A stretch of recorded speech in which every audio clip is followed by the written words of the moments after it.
दोस्तों नमस्कार। आसमान में गजब की फुर्ती, अचूक निशाना और युद्ध के मैदान में आधुनिक तकनीक की मिसाल MQ-9B स्काई गार्डियन को अब बहुत जल्द हिंदुस्तान का सिपह सलार होने का गौरव हासिल होने वाला है। बता दें कि भविष्य की चुनौतियों को भांपते हुए भारत अमेरिका से 31 MQ-9B गार्डियन ड्रोन खरीद रहा है। इस रक्षा सौदे को हरी झंडी मिलने के बाद अब अमेरिकी कांग्रेस की अधिसूचना से 30 दिन भी पूरे हो चुके हैं, यानी कि अब इस रक्षा सौदे को तेज रफ्तार से पूरा किया जाएगा। दरअसल किसी भी रक्षा सौदे से जुड़ी अधिसूचना जारी होने के बाद अमेरिकी संसद में सौदे पर आपत्ति जताने के लिए 30 दिनों की मोहलत होती है। 30 दिनों का ये वक्त किसी भी रक्षा सौदे के लिए एक बड़ी बाधा होती है, लेकिन अब भारत के साथ अमेरिका की ये डील अमेरिकी सांसदों की किसी आपत्ति के बिना ही पूरी हो रही है। इस डील पर अमेरिकी सांसदों का नजरिया भारत और अमेरिका के मजबूत होते रिश्तों की मिसाल है। बता दें कि अमेरिकी संसद ने भारत के साथ करीब 3.99 अरब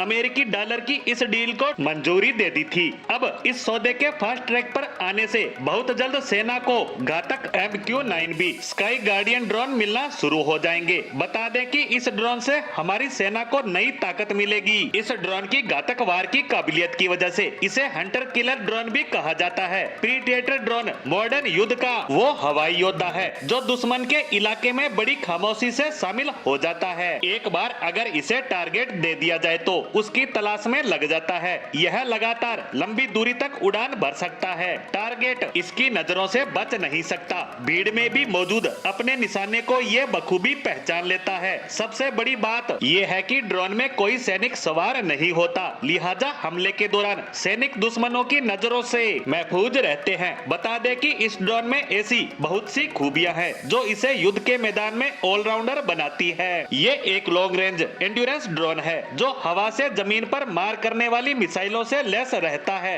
ये ड्रोन निगरानी के साथ साथ स्टिक हमला करने में माहिर है। साथ ही यह हर मौसम में ऊंची उड़ान भरने में काबिलियत रखता है। इसमें 4 AGM-114 हेलफायर मिसाइलें लगी होती है जो हवा से जमीन पर हमला कर सकती है। इसके अलावा 2 गाइडेड GBU-12 पेवे सेकंड बम भी लगाए जा सकते हैं। जरूरत के मुताबिक ब्रिमस्टोन मिसाइलें भी लगाई जा सकती है। ये ड्रोन 2721 किलोग्राम की मिसाइलों को लेकर उड़ान भरने में सक्षम है। एक बार में ये 30 घंटों तक ऑपरेशन में तैनात रहने की क्षमता रखते हैं। बता दें कि भारत के लिए ये ड्रोन नए नहीं है। भारत ने अपनी समुद्री सीमा की सुरक्षा के लिए अमेरिका से 2 ड्रोन 2020 से लीज पर ले रखे हैं, जिसे नौसेना इस्तेमाल करती है। बता दें कि भारत दुश्मनों से अपनी सीमा को महफूज रखने के लिए अपनी सीमा कवच को मजबूत कर रहा है और भविष्य की चुनौतियों को वक्त से पहले ही भांपते हुए अपनी तैयारियों को पुख्ता करना चाहता है। इसीलिए देश में हथियार निर्माण के साथ साथ आधुनिक हथियारों की खरीद करने में लगा है। इसी के साथ ड्रोन डील पर हमारी आज की पोस्ट को यहीं विराम देते हैं। धन्यवाद।